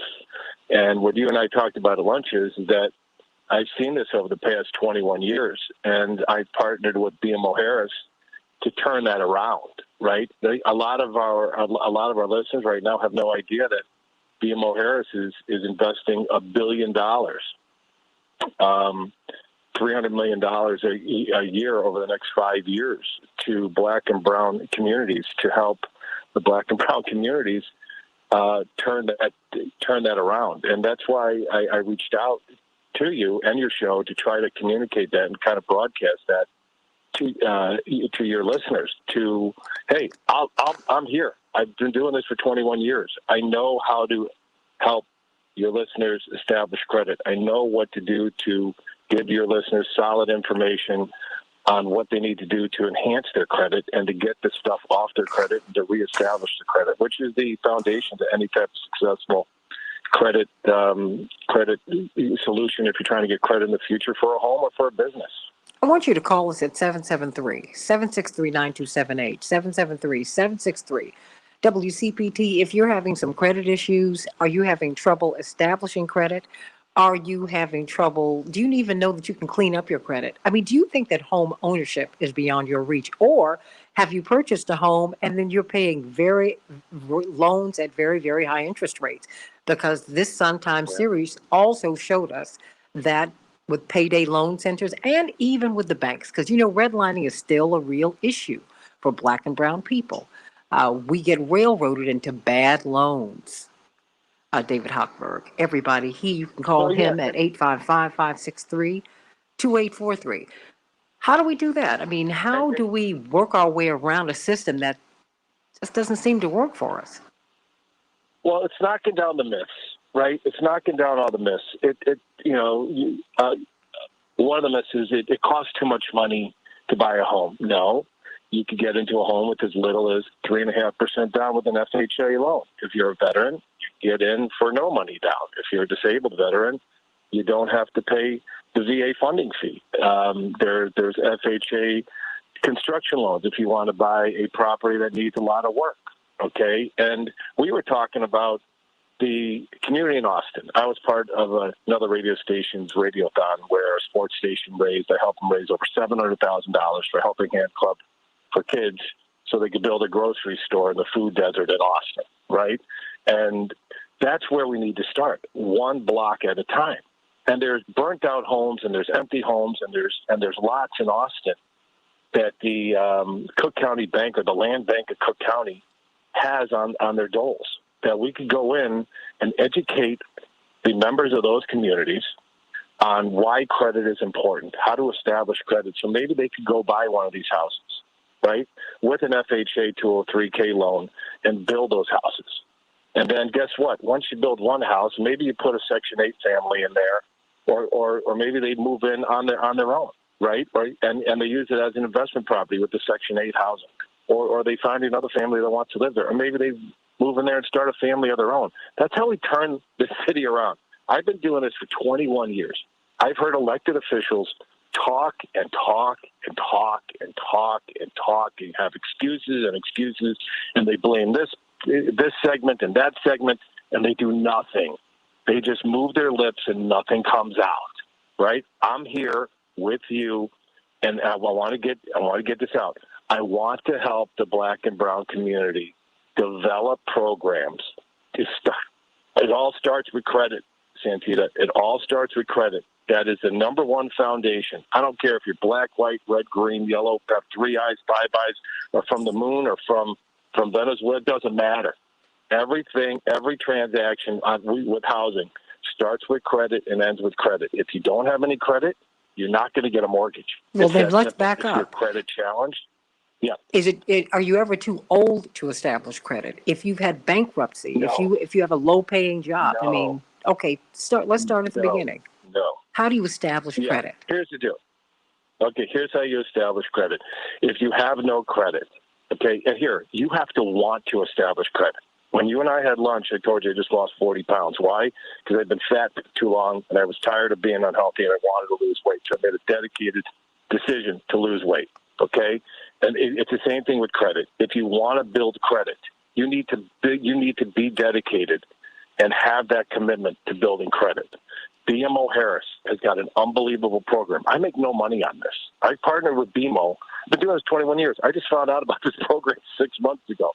They've got a program, if you want to build credit, to help you build credit, okay? And it's as simple as saying, I need help, okay? And we will come in. I will come in with BMO Harris representatives and show you how to build your credit. I make no money on this program. I'm just trying to be the mouthpiece out there to get it out there to as many people as we can, to as many of our listeners as we can. There's a program that's called a credit builder loan, where you take out a loan. It's a forced savings plan that for just to simplify things, right? They'll set up a quote-unquote loan with you. It establishes a trade line, which gives you a pulse on all 3 major credit bureaus, TransUnion, Equifax, Experian, and then all of a sudden, that's your foundation, okay? That's your first layer. Now, some of your listeners are severely damaged, and they need multiple layers to get just to the surface. Other listeners out there have got zero credit for years, right? They do the mattress money thing, which is not safe. But, they keep their money in a shoebox under the mattress. Not the smartest thing in the world. But, okay, that's what they do. Why? Because nobody educated them and taught them the proper way to build a savings account, to have a checking account, and to build credit. A lot of your listeners right now are running around with debit cards. That's the most worthless piece of plastic on the planet. You're getting no benefit, no credit for any transaction you make with a debit card. That's a sucker's bet right there. Okay, so I want to knock these down. The doctor who I was talking to originally, right, had a question about refinancing, and she had some myths going on about that. These are the things that that we talked about during the break. These are the things. If we could help your listeners establish credit and buy one house in Englewood and one house in Austin and turn it around, then those residents in Austin don't have to move all the way to Oak Park, which, if you're not from Chicago, Oak Park is literally a mile away from the furthest point in Austin. It's a mile away. In some parts of Austin, Oak Park is across the street. Okay, so if you're not from Chicago and you're reading the Sun-Times article, and you're like, yeah, I moved from Austin to Oak Park. Okay, you went from the south side of North Avenue to the north side of North But see, now, you're like, not just in Chicago, though. You are also Minneapolis. No, I'm all over. Okay. I'm licensed in Minnesota, and we're licensed in 35 states. BMO's licensed in all the states. So if your listeners want to unlock equity because they're in a high interest rate loan, there should be zero reason, especially in Minnesota, because I used to have friends up in Minnesota who, well, I still do have friends in Minnesota. I used to work with them, and they used to charge exorbitant closing costs, origination points, which that's a sucker's play too. You shouldn't have to pay origination points to refinance your loan or to get a loan. So I'm here to help knock down all of that garbage that's in the marketplace. I'm here to help your listeners to build programs. I've done credit seminars for 500-600 people in huge rooms, prior to the pandemic, and it was an eye-opening experience because you've been in front of large crowds. You look out in the crowd and you got that aha moment, right? Like the light bulb goes off in their head, and like, my aunt told me this, my uncle told me that, and this. I'm like, your aunt and uncle are knuckleheads. They have no idea what they're talking about. Okay, so if your aunt and uncle drive a truck, great, and you want advice on how to drive a truck, I can't drive a truck. A pickup truck, I can't drive an 18-wheeler. You want to back in an 18-wheeler, and your aunt and uncle drive an 18-wheeler, go to them and they'll tell you how to back in an 18-wheeler into a loading dock. I'm not that guy, right? But if you want to help establishing your credit, you want to help reestablishing your credit, you want to help getting out of an interest rate loan. If you're in the fours right now, let me just say this. If your rate starts with a 4 or in the high 3s and you're not refinancing right now with me or another mortgage professional, and if you want to come to me, I will take care of you, and I'm not going to charge you with excess junk fees, then you're not doing you or your family any type of benefit, because you are locking yourself in that closet, which you don't have to. Hold on very quickly. Dr. Knighton, are you still there? I am. Has any of this helped you?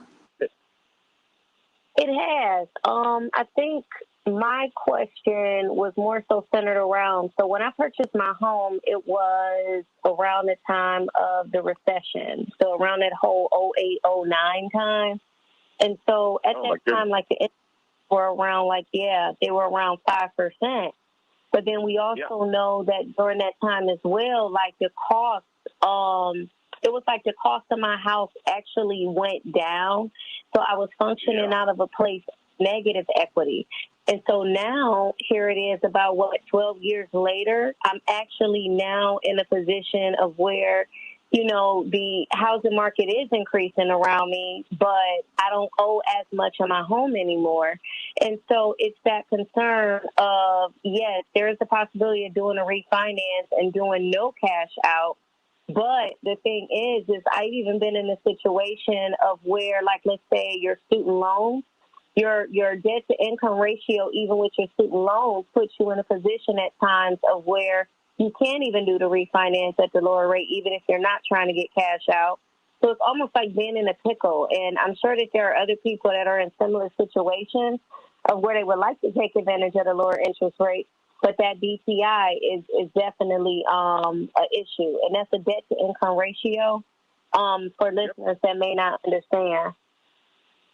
So sometimes it's not even just about the credit score. Well, hold that thought. Let me bring in Chapearl. Let me let her, and during the break you can answer them, and then you'll have to come back another time. Chapearl, what's on your mind? Good morning, Santita. Thank you so much for taking my call. I wanted to ask because I had a problem when I was originally going to refinance my home, is that my home was actually devalued less than like my surrounding areas. So the comps that they had pulled, the houses to me, they weren't exactly comparable. And the thing is that what I've been researching is that sometimes Black homes, African American homes, are devalued because we're Black. So I'm trying to figure out, how do you get around that?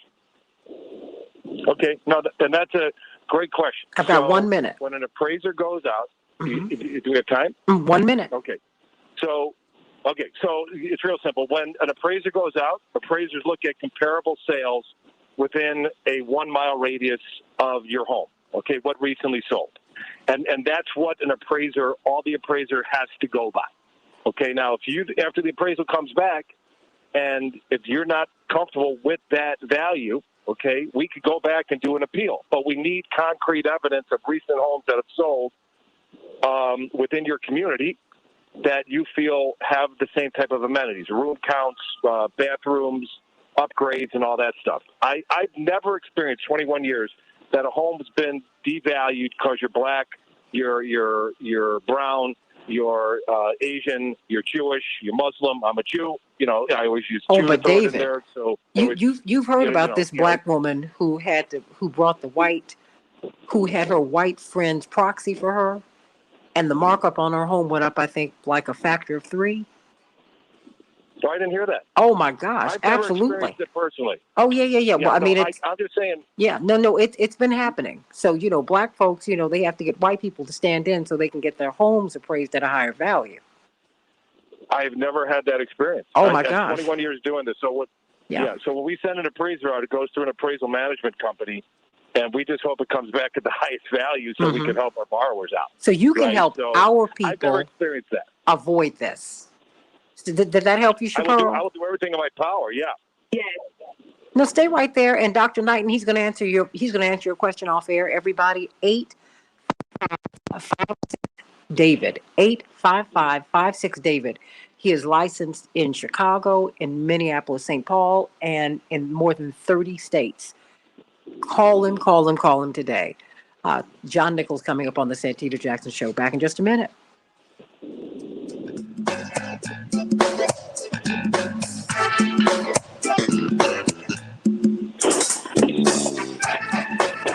Dr. Knighton, I'm sorry. Yeah. David, can you speak to Dr. Knighton, and can you do it in like a minute? I'm sorry. Moving on to another segment. Hey, Doc, here, I'm gonna give you my cell phone number, Dr. Knighton. Oh no.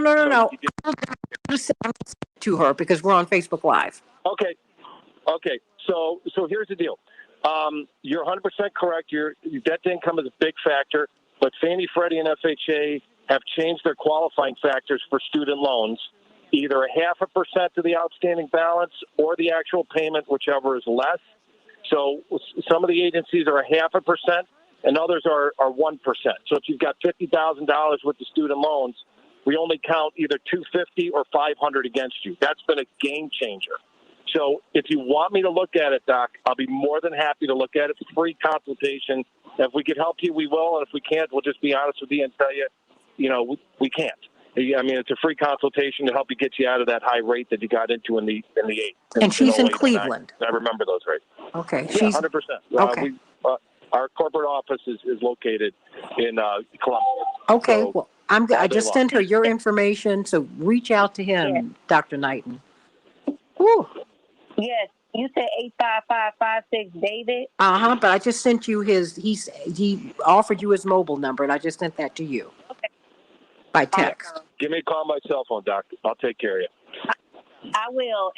Give me next week. I just got to get some things off my plate, but I'll 100%. Whenever you're ready, I'm available. Just call me. Just send me a text.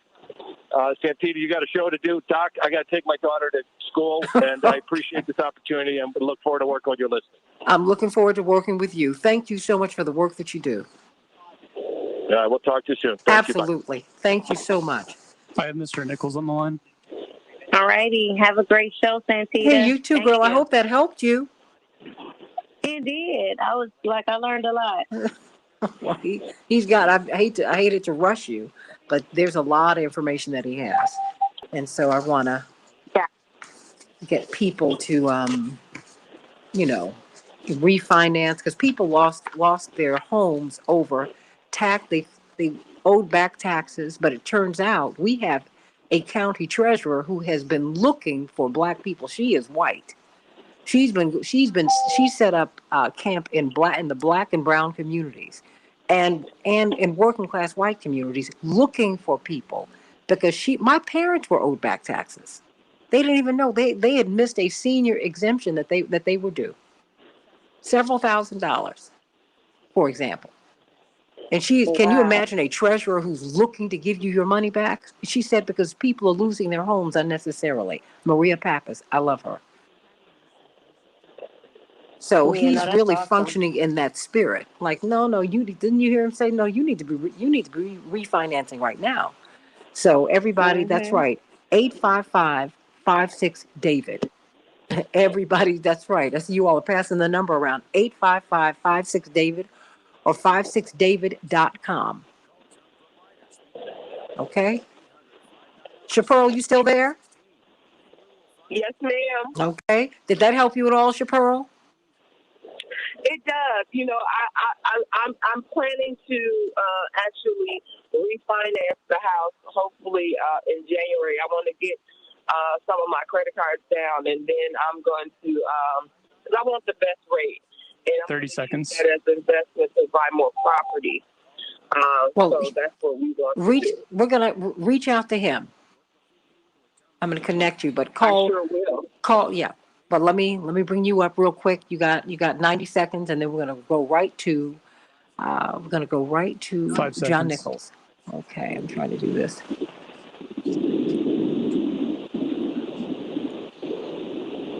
can change the world, change the world, change the world. We can change the world, we can change the world, change the world. This is the Santita Jackson Show. War and hate to a place of love, it's not too late. Gotta save the children, we can't wait. Let's change the world. I am breathing.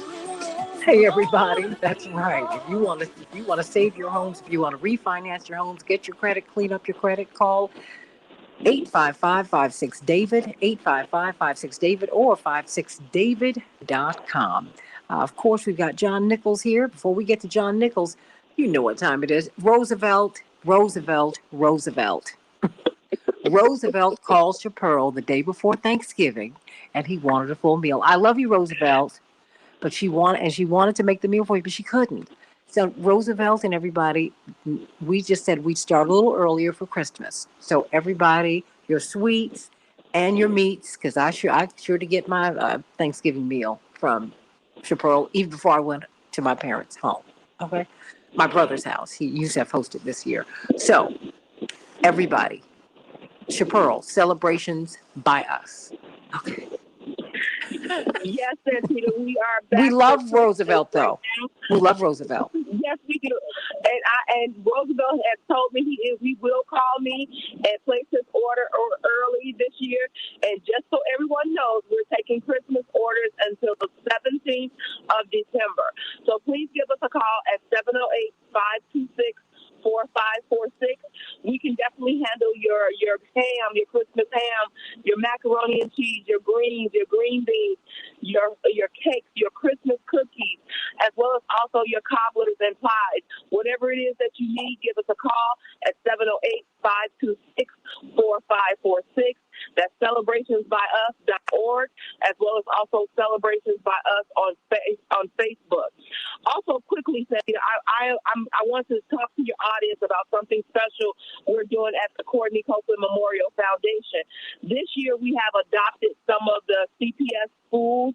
We are taking over classrooms to actually give them some holiday cheer and actually give them some Christmas gifts this year. So every year, because of since Courtney has passed, we have started the foundation that gives out Christmas toys to kids in need.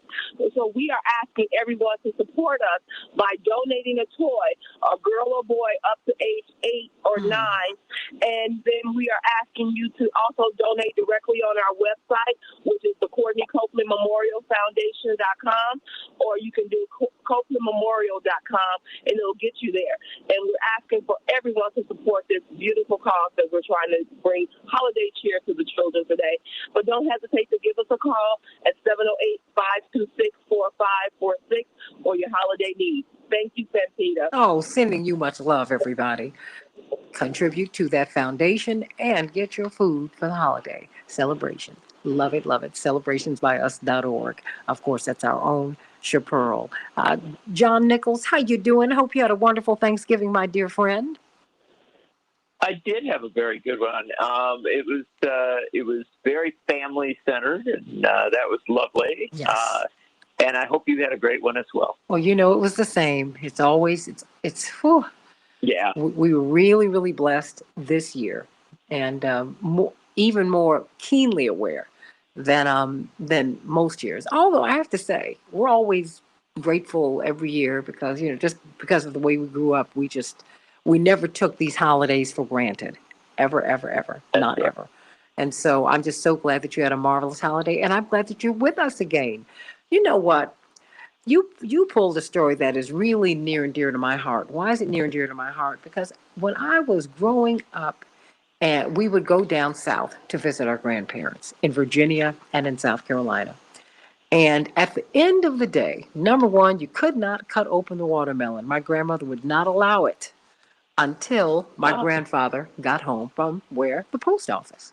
Then there were other things you couldn't do in Virginia with my mother's mother, because you had to wait until grandfather came home from where? The post office. My point is, the post office was a way up into the working middle class for African Americans. Both of my grandfathers were World War II veterans, and that pulled them out of poverty and really allowed them to get houses, allowed them to send their kids to school, and on and on and on. And that has really been a reliable source of the pathway to the middle class in the Black community in particular.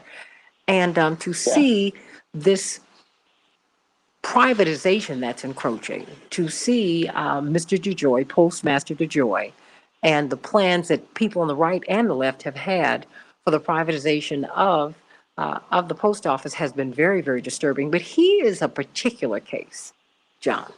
Yeah. He's particularly outrageous. Yes, there is no question of that. And first off, what you say about the post office is an incredibly important part of the story, one that I think a lot of people tend to miss. It is absolutely true that the post office was a road up for Black folks, especially in the South, but also in northern cities. And one of the reasons for that was that, relatively early on, the post office had, equal employment protections that other businesses, other industries did not. Mm-hmm. And so you not only saw people working on the line at the post office, but really some of the first steps up and the first ways up that a lot of people found into management jobs, into really significant positions in communities across the country was through the post office. And it was a way of breaking a lot of the barriers that existed. And so there is a history there. And it's also a history for women. It's notable that disproportionately women have been employed by the post office, and especially for veterans. I mean, the percentages of postal workers who are veterans is from all races and all backgrounds is through the roof. So it's an important place of employment, and one where people work really hard They get the mail to people, and it's universal. It means that the Postal Service is dedicated to taking mail everywhere, down to the deepest valley in Arizona, up to the highest mountains in Colorado, into small towns and rural areas. And to maintain that universal service, you have to be committed to something more than just profit. You have to be committed to making sure that everyone gets equal quality service, everyone gets, an innovative, smart, effective service. And the problem with Louis DeJoy, who is a close ally of Donald Trump, a big donor to Donald Trump's campaigns before he became Postmaster General, is that he does not share that commitment. So why are you being Scrooge? You said it's the season. 'Tis the season for his removal. That's right. The sooner the better, by the way. Well, don't worry about Mr. DeJoy too much. He's a multimillionaire who has profited immensely off his connections with powerful Republicans for a long time. So if he leaves as Postmaster General, he'll just go back to his vast estate and, count his millions. So he won't suffer too much. But getting him out of there will be profoundly beneficial for the Postal Service. He has a 10-year plan to downsize the Postal Service and to effectively slow down service, undermine, its reach around the country, to basically make it a much weaker institution. And he says he's modernizing it and making it more efficient. But the reality is that again and again and again, he's been caught making moves that will make it harder for the Postal Service to deliver the full,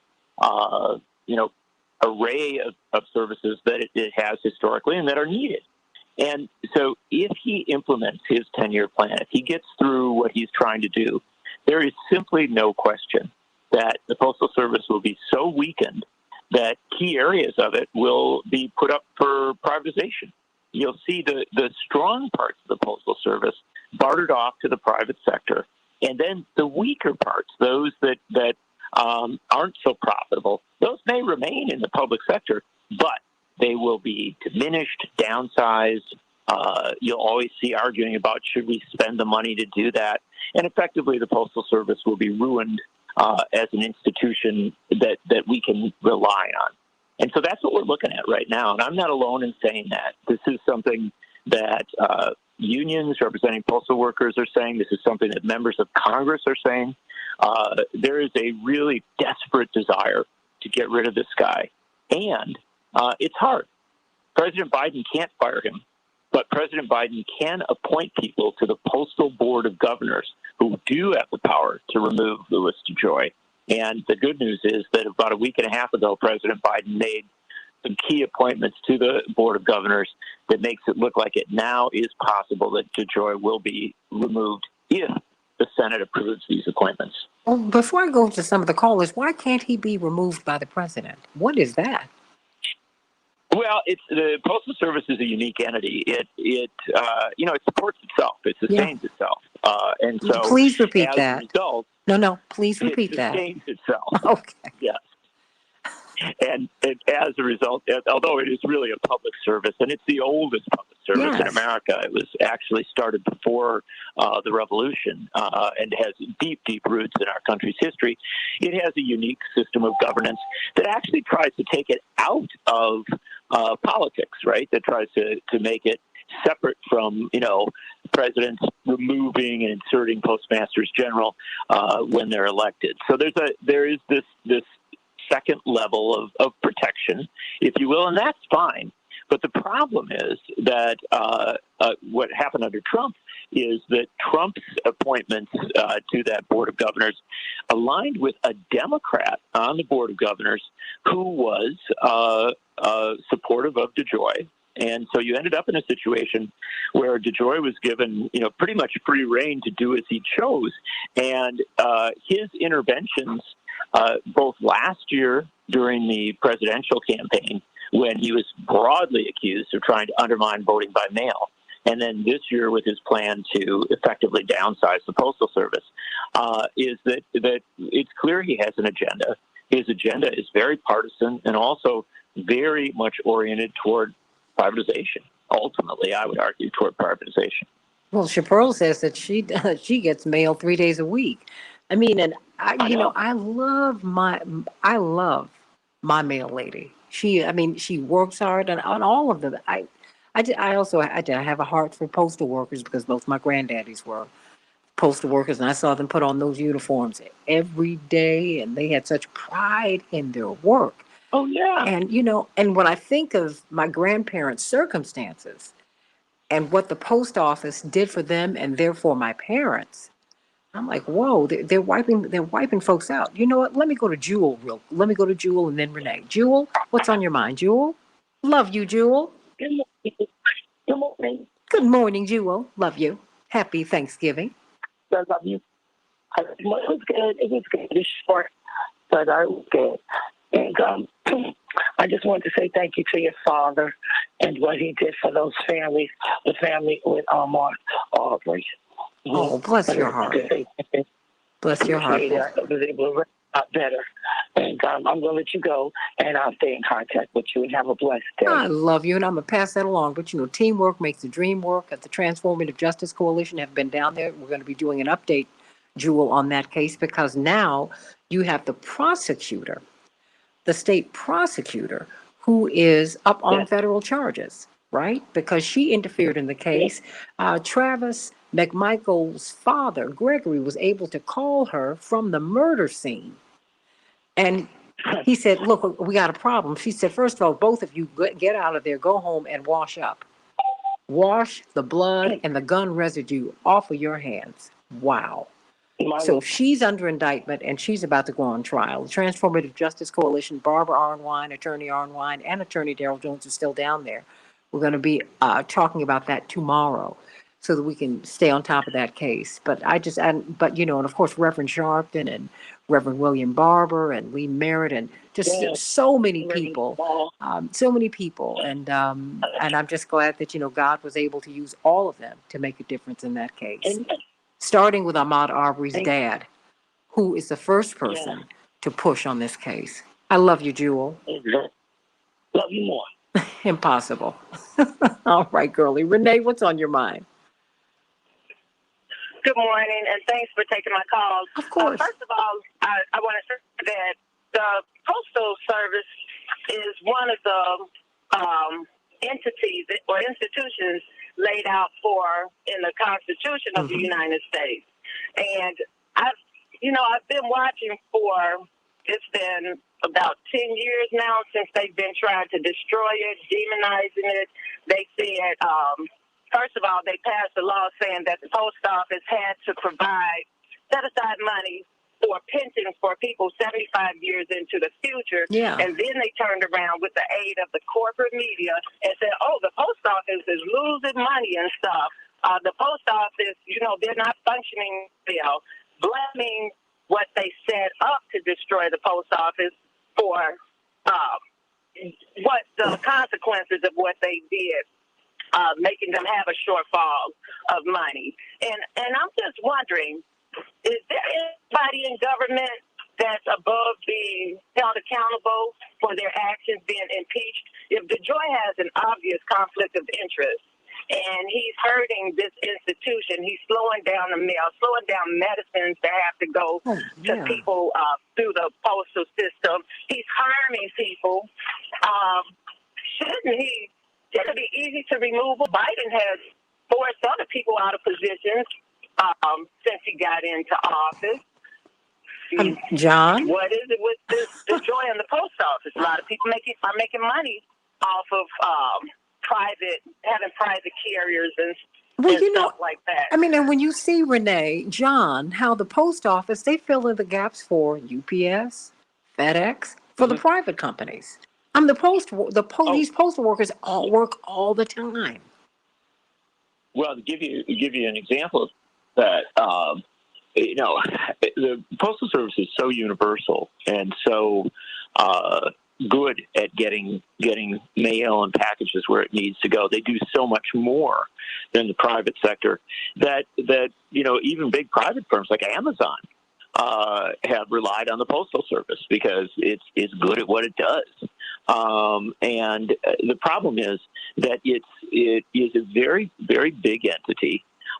which works well because historically it has treated its workers well. Not as well as they should be, but often well, and it has maintained these major networks. What DeJoy is doing is undermining, specific elements of it. Getting rid of high-speed sorting machines, which are very vital. Telling workers that they can't wait. Hello? Oh, Renee, Hello? you still there? Okay, I'm sorry, but go on, John. Yes. Yeah. Anyway.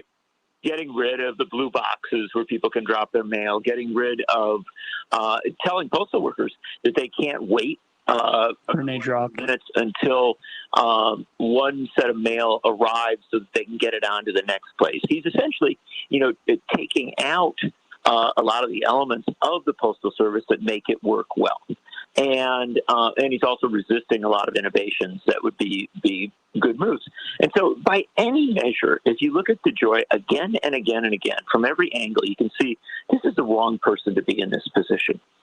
He's proven it repeatedly. And so the question again is, why can't President Biden just, remove him? Why can't he be impeached, et cetera? All these different good questions.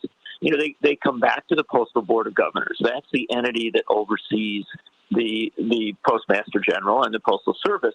And there's been a majority on it that, can best be described as a if not pro-privatization, at least pro-DeJoy majority. What Biden did a week and a half ago was make an appointment that, if it's approved by the Senate, will tip the majority toward a public service commitment, toward frankly, an anti-DeJoy majority. That will make it possible to remove him. And so the real action now, the place for people to focus, is on the Senate. And to get Biden's nominees, get his picks approved, get this board reorganized, and that's what the president's trying to do, and then let it do its work. And obviously, I hope that work involves the removal of Louis DeJoy. And something else, and this is an important thing, as callers point out, the Postal Service does so much vital work. It has been hit so hard over the last number of years by efforts to privatize, by efforts to downsize it, by a lot of really unfortunate and unfair rules. And so what you need is get rid of DeJoy and then also free the post office to do its job. And there's just a couple of quick, easy things that can be done. One, expand postal banking. Allow people to do their banking at every post office in the country. Not your big banking where you're, CEOs taking over multinational corporations. But I'm talking about check cashing and small savings, the sort of things that people are often exploited by the corporate side. The Postal Service can do that. It does it in Japan. It does it in countries around the world. Postal banking is a really good move, and that ought to be universal. But there's more than that, too. The Postal Service ought to be able to compete on level ground with all the other parcel and package delivery services. And what that means is that, there's a lot of restrictions on what the Postal Service can ship, what it can do. Those restrictions should be removed so it can compete fairly. And finally, there's more than 30,000 post offices across the country. This is one of the most remarkable networks of public institutions in America, and they ought to be, supercharged. They ought to be turned into community service centers where, yes, they do the work of the Postal Service, but there are also places where you can, pay a fine, pay a bill, check in and find out about your veterans benefits or something like that.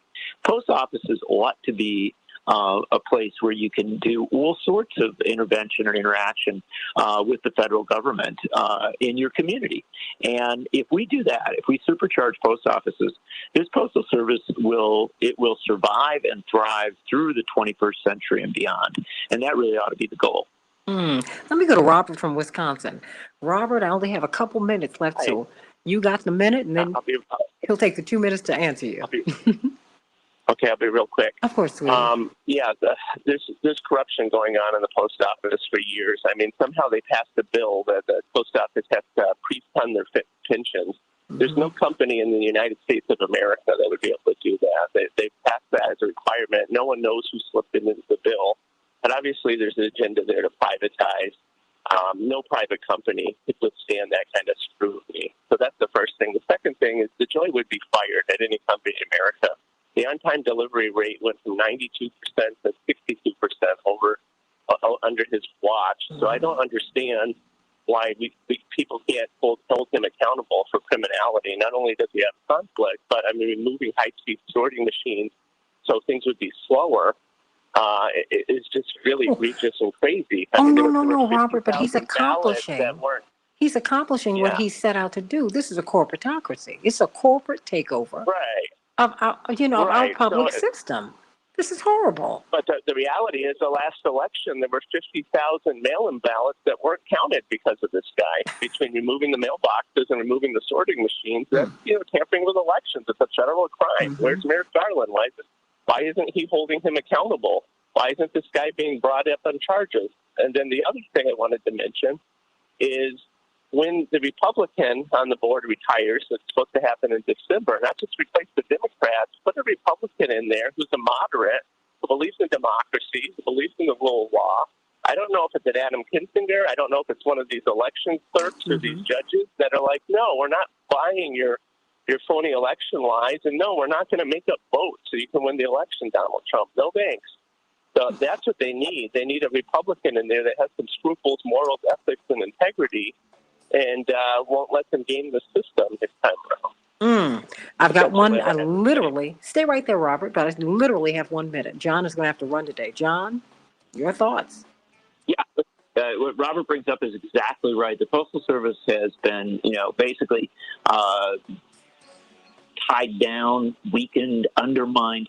And going back to the presidency of George W. Bush, and there's a lot that needs to be done to make it right.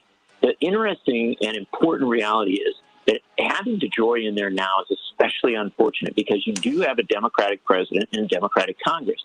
If you can get a postmaster general in there who's committed to strengthening the post office and who will work with Democrats like Bernie Sanders in the Senate, Mark Pocan in the House of Representatives, Jerry Connolly in the House of Representatives as well, they can do it. They can make the changes both within the Postal Service itself and within areas of congressional oversight to really free the post office to do its job.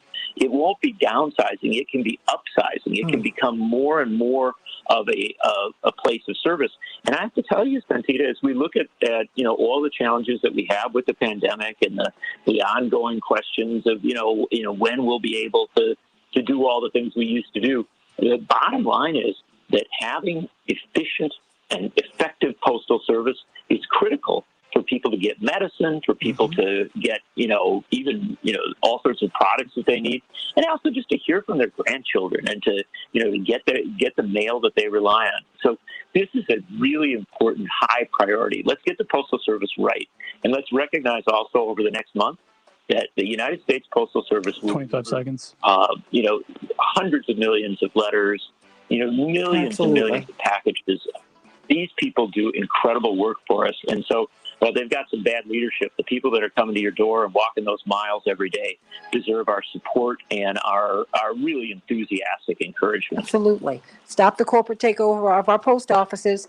I love you, Carol. Happy birthday, girly girl, and happy Hanukkah. Enjoy both. I love you, everybody. See you tomorrow on the Santita Jackson Show. Sending you much love, John and Robert and everybody. Bye-bye. Thank you. Take care. Thank you, Coach May.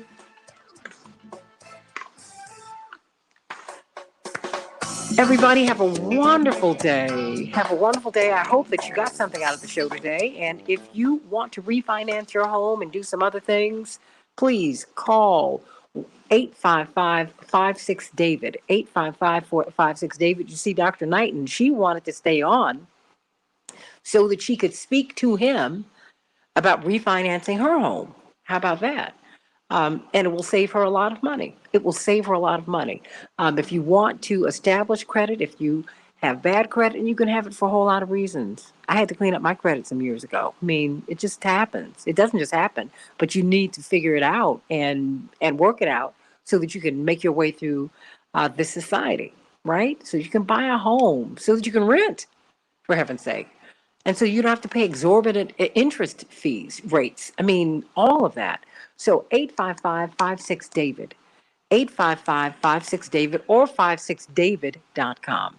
So I love you, everybody. See you, Dave Dowling, my brother to the north, and L. Stanley Davis. Hallelujah. And Lorraine and Carol. Mwah. Happy Hanukkah, girly girl, and happy birthday. Bless your hearts. You people who have these birthdays that fall in the middle of your religious holidays. God bless. It happened to my brother Jonathan, too. Because, what is it? January 7th and Christmas is like 2 weeks. My parents were like, no, we're going to get him a gift for Christmas and a gift for his birthday. Because that is what he wanted. Separate him out. God bless you, girlie. Sending you much love. Sending you much love. Andre, Nina, hey, sweetie. Okay. Oh, good. That's right. Continue to share David's information. Thank you. I'm glad that's why he reached out to the show. I love you, everybody. I'll see you tomorrow on the Santita Jackson Show. All my morning stars missed you. God bless.